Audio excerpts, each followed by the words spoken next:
our sixth episode in the video history of Rossmoor. In this presentation, we will discuss the events that followed the collapse of Ross Cortese's empire and the response of the Golden Rain Foundation and the development of the community as we know it today. It was a time in which a great number of men came to the fore when they were needed. It was also a time of doubt and uncertainty, but yet during the same time the community continued to enjoy those activities that they came to Rossmoor for. It was truly an active community. Sports and games. The service clubs were busy. There were ladies involved with being pink ladies at hospitals, Mendico, and the various hospital auxiliaries were very busy. There was also needs for a dramatic group, and they all participated in the activities in Rossmoor. The Activities Council came to the fore, and so did the States Club Federation, which was the governing body for the various states that welcomed people from distant parts of our country. Let us review briefly the situation in 1967. The first Walnut Creek Mutual had been organized and had its own set of laws, rules, and regulations. The Golden Rain Foundation Board was appointed by the various mutuals. Leisure World Foundation managed the organizations for the community. It was a Ross Cortese company. The Leisure World News, which later became the Rossmoor News, was active as a house organ. It rarely printed material of a negative nature. Residents had to rely on their local newspaper for that sort of information.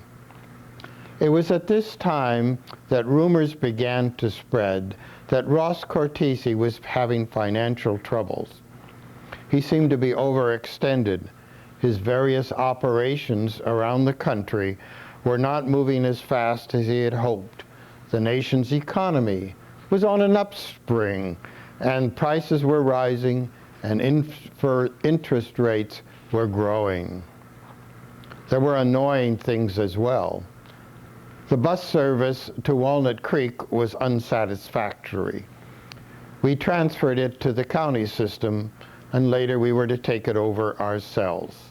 The paint program was another one that needed investigation. The clinic at the Junior Dollar Clubhouse was proving to be inadequate, and a new one was proposed. There was even talk of buying the golf course. The picture did not look good.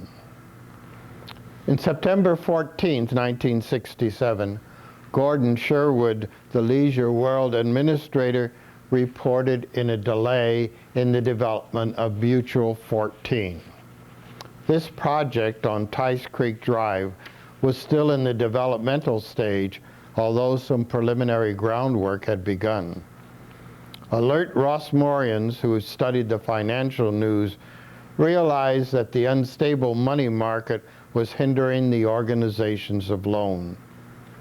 FHA loans required a 5.5% loan, but those were hard to come by as individuals could get 7.5% and 8% for their money.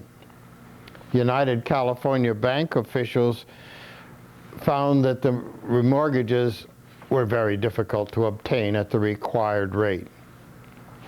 The changing situations hit home when golfers learned that they would have to pay green fees. This created an uproar as they claimed their monthly coupon covered all charges. When one read the daily papers, residents discovered that other leisure worlds were having financial difficulties too. The announcement that Rossmoor was on a sound financial basis was not altogether satisfactory. There was a panel discussion on our local station that reassured many, and other changes were definitely in the office. Seeking a solution to the Cortese problem, was the principal concern of the directors of the Golden Rain Foundation. They appointed a special committee headed by Russell Stark to examine the situation and make recommendations. He said, and I quote, "We are self-sufficient. Due to the uncertainties of the past several months, there is a need to study, to evaluate, and anticipate future needs. The unification of First Walnut Creek Mutual was simplified operations. Additional streamlining should be considered. The prospects for 1968 look hopeful.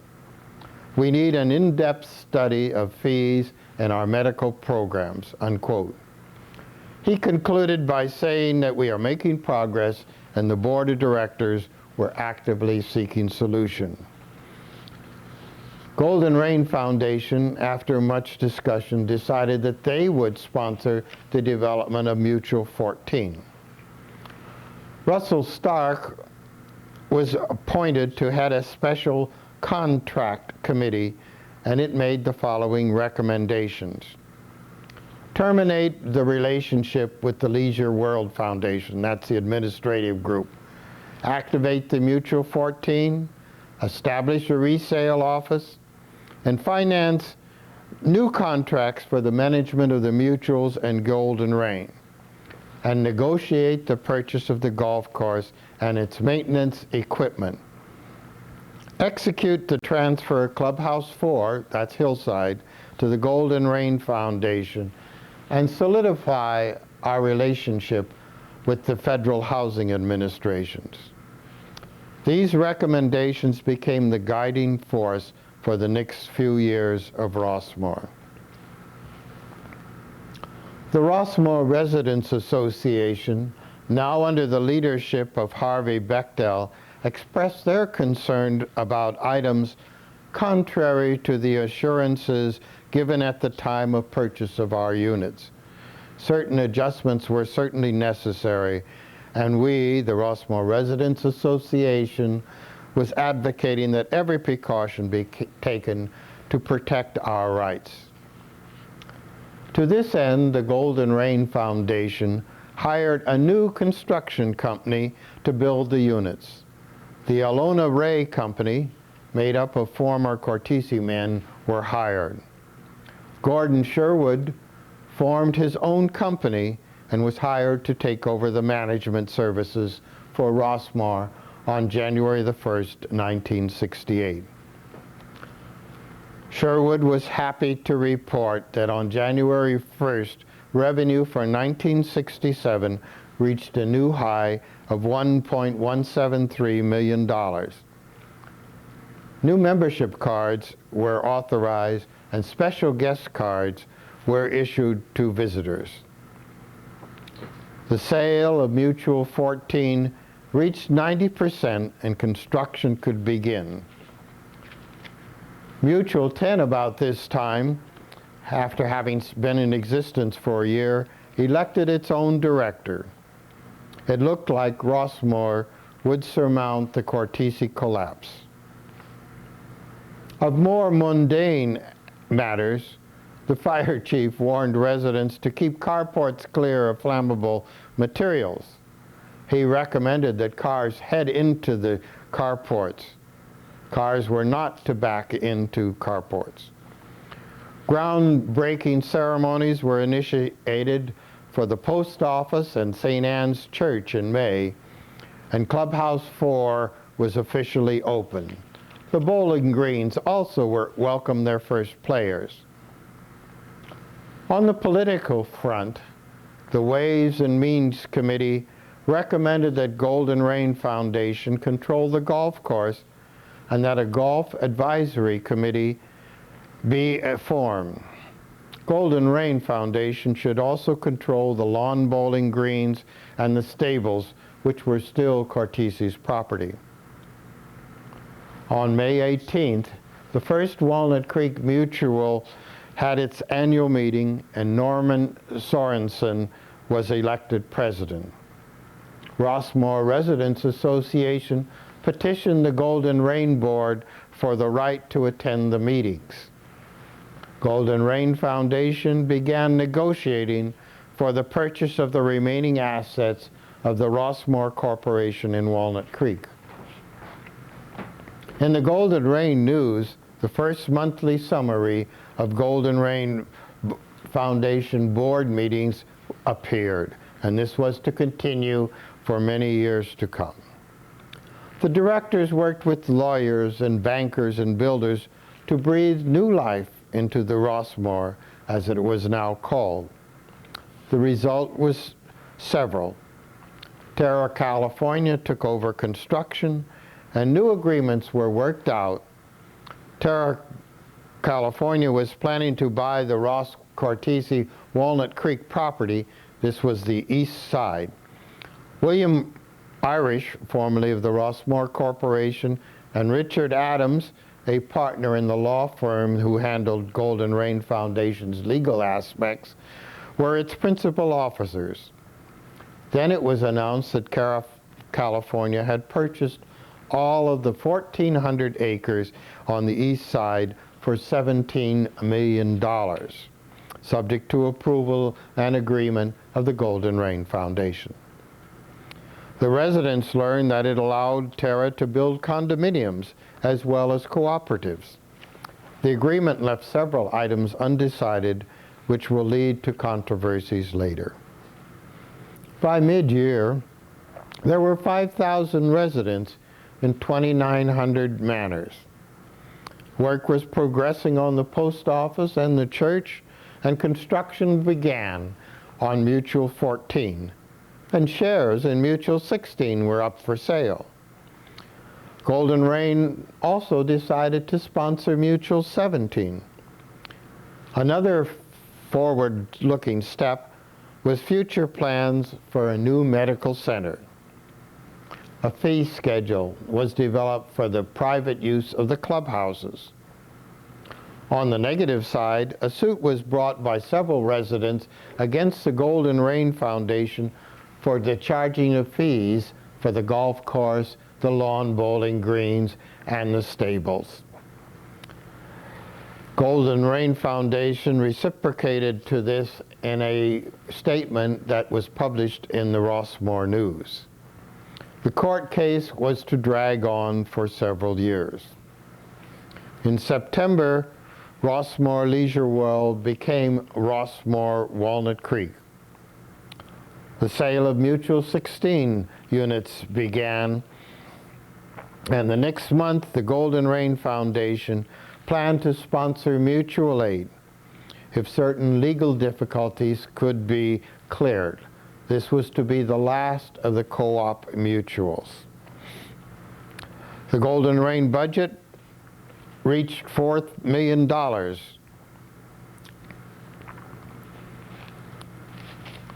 It was recommended that all the mutuals be combined into one joint mutual. A vote on this was eventually defeated.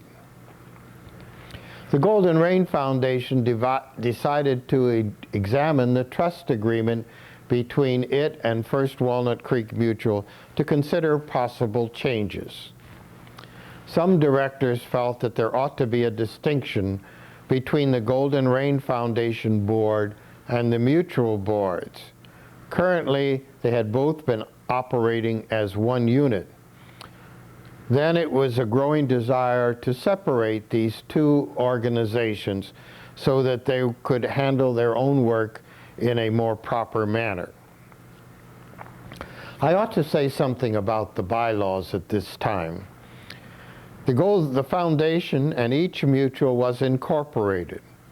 It developed its own set of bylaws, rules, and regulations. Most of the bylaws put control of the company in the hands of the directors. They had the final say. The residents were non-voting members. The directors could even change the bylaws at will. You can see that this gave the directors an extensive control over the operations. As the mutual directors were also the Golden Rain directors, it was subject to the needs of the mutual. the residents came to see that they needed a greater voice in the management of their community. And so, in a series of bylaw changes over the years, the bylaws of both the mutuals and the Golden Rain Foundation were changed or amended. The results were that the residents became the voting members. Changes in the bylaws had to be approved by the manor owners. The Golden Rain Board was reorganized. It had grown too large, with 3 directors from each mutual. It was to have its own directors chosen by the residents from special districts separate from the mutuals. This gave the Golden Rain Foundation Board greater power as it controlled the financing as the managing agent. It no longer employed an outside firm. It hired John German to administer the staff hired by the Golden Rain Foundation. As a result of the suit brought by the residents previously mentioned, the Superior Court judge ruled that the Golden Rain Foundation had the responsibility and the duty to manage the property in a financial stable and therefore had the right to levy fees for golf, lawn bowling, and stables. This only temporarily quieted complaints. The case would be appealed. An appeal was to go on for quite some time. Ross Cortese had promised a hospital for Rossmoor. With the advent of Medicare, it was felt that this was not necessary, as John Muir Hospital could serve the needs of the community. What was decided was a clinic needed to be expanded, and the one in Junior Dollar Clubhouse was proving definitely inadequate.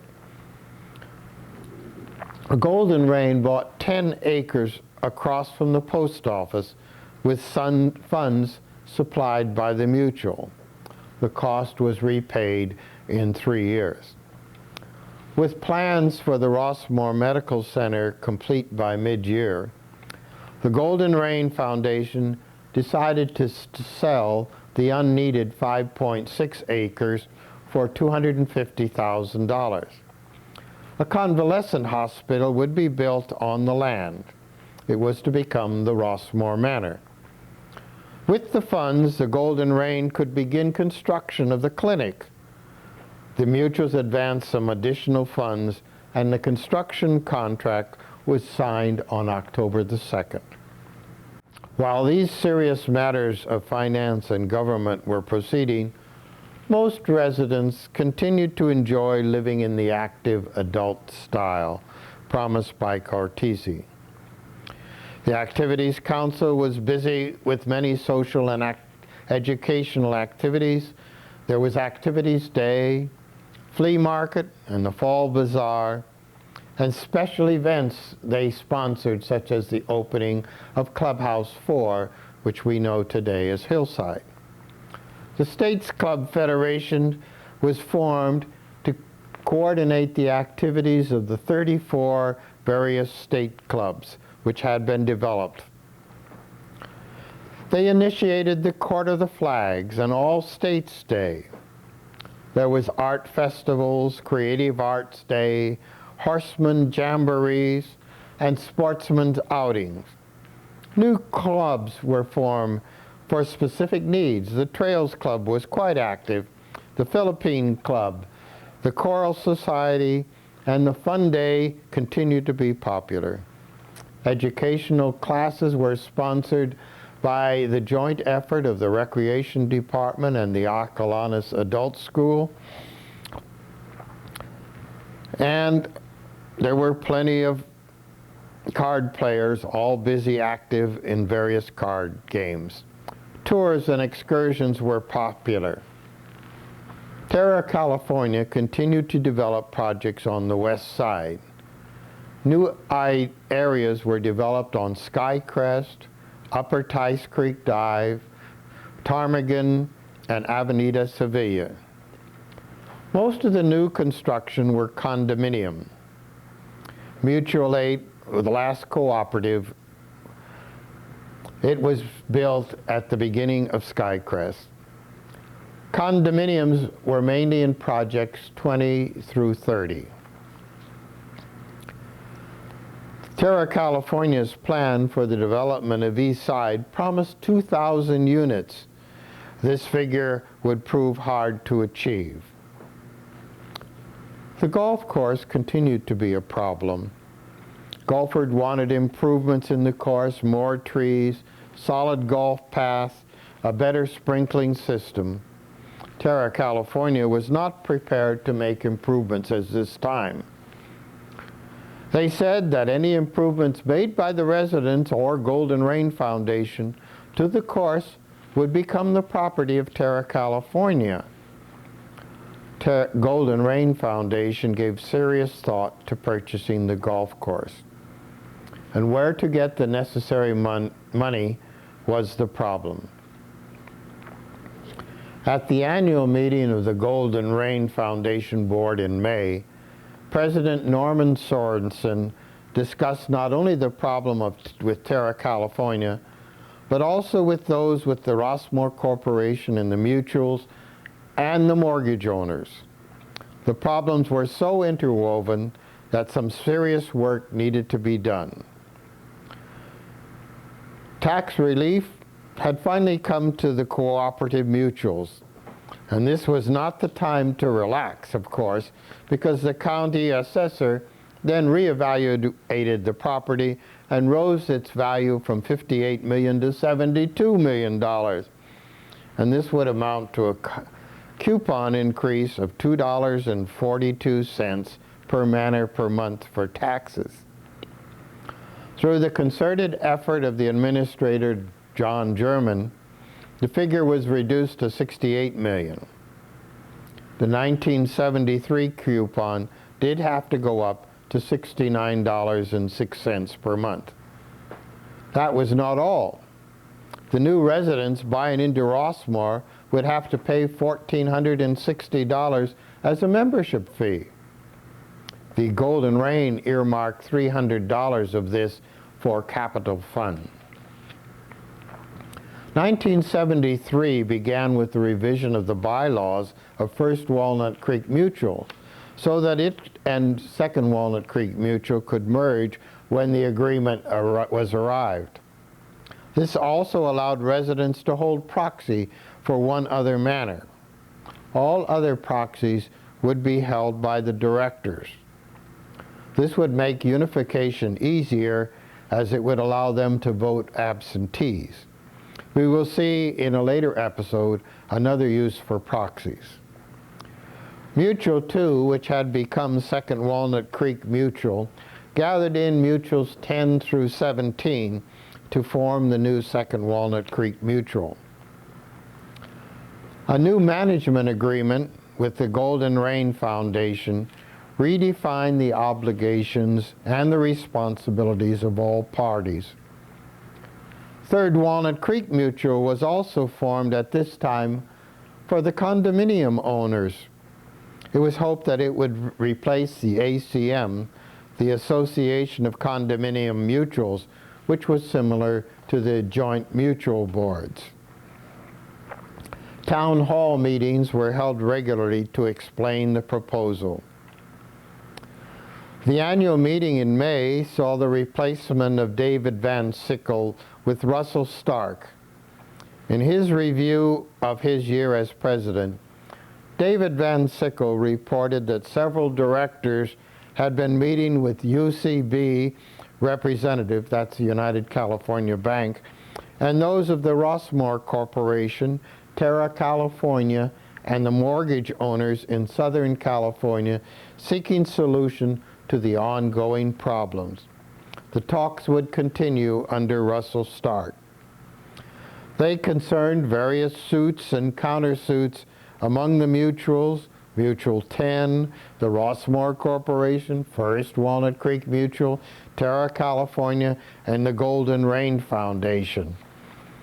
They represented a complex situation could result in financial ruin for our community. They hope to find a solution which would benefit all parties. Meanwhile, Terra California presented its plan for Peacock Hill. Model homes would be ready in August. Today, these first units on the east side are on Cactus Court. A sketch of the view of Projects 36 and 37 appeared in the Rossmoor News. Other good news was that Tice Valley Boulevard would be expanded to 4 lanes, eliminating a traffic bottleneck.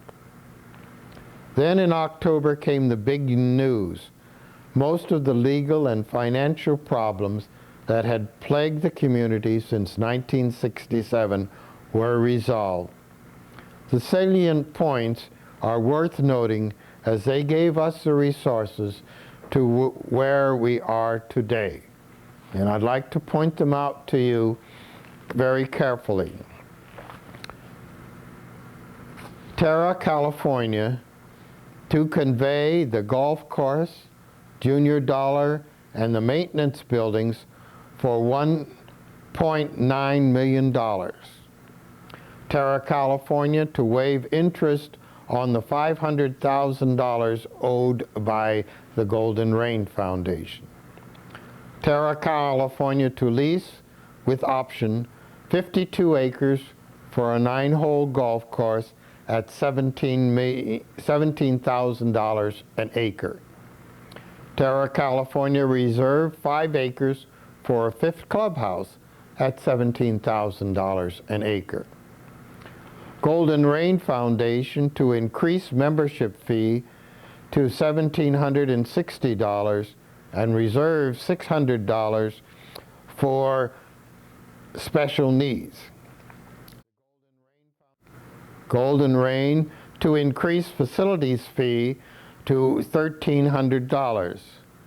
United California Bank to lend Golden Rain Foundation $2.5 million at 6 3/4%. The repayment of interest comes first and then the principal.